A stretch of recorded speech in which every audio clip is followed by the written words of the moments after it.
Thomas Jefferson is most famously known for his political leadership and eloquent writings of the Declaration of Independence and the Bill for Establishing Religious Freedoms, as well as many other eloquent quotes and documents that we reference today. However, he was also was also very well known in agricultural communities, and he left a lasting legacy there. And he had a profound love for agriculture as well. Born in a farmhouse at Shadwell on the frontier of colonial Virginia, he developed an interest for agriculture at a very early age in life.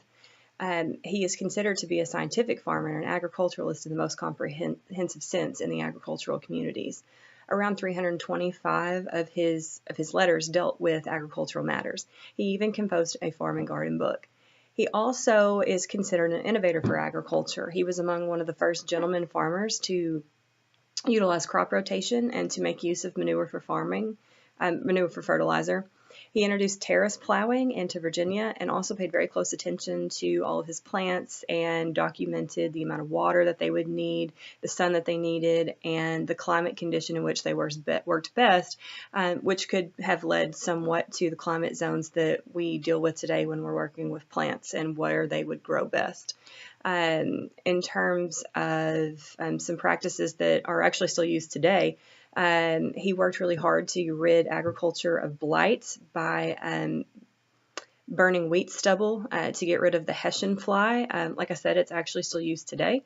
He pioneered in the area of farm machinery as well, and he documented every new tool that he got, its use and its ease, and he was actually the first person to introduce the threshing machine into America.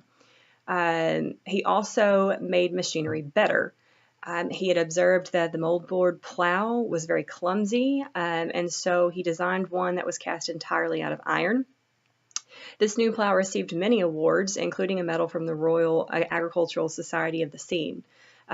While abroad for diplomatic matters, Jefferson would send home letters, and in those letters he would always include some type of European seed, whether it be from a tree, a shrub, a flower, or what have you. There's even a story of him smuggling rice from Italy into the country by putting it into his pockets, which at the time was actually punishable by a penalty of death. But he thought that species was so much better than the one that they were using in South Carolina, he thought it was necessary. The Monticello website states that of all the vegetables that Jefferson grew in his garden, the peas were his absolute favorite, and he grew 15 different varieties of English peas. Jefferson's love of agriculture and the fact that he was a farmer, and being a Southern farmer at that, he raised tobacco, which meant that he owned slaves. This is a real difficult point of history in that a man who could write something that, like all men are created equal, would possess black men as property. But it is documented, as we read this week, that Jefferson opposed slavery. He proposed a couple legislative measures to end slavery, but he also understood, as he put it, "We have the wolf by the ears and feel the danger of either holding him or letting him loose." August Miller writes that Jefferson wanted to preserve a pattern of civilization that was essentially agricultural, and he had a philosophy of political economy that was similar to French physiocrats, that the only sound economy was an agrarian economy.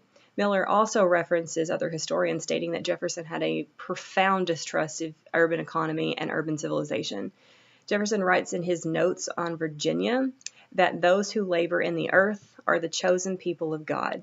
If ever he had a chosen people whose breast he has made his peculiar deposit for substantial and genuine virtue. So he had a very, he felt like farmers were closer to God. He also believed that industrialism was a disease that would destroy democracy. Jefferson was indeed a political hero during the time of the American Revolution, but he did also leave a very impactful legacy on the agricultural community. Dumas Malone's autobiography states that even after Jefferson had been president, he still listed his occupation as farmer. Miller's last quote in his article says that statesman, lawyer, farmer, of these three he was emphatically, by his own inclination and conviction, a farmer. Thanks.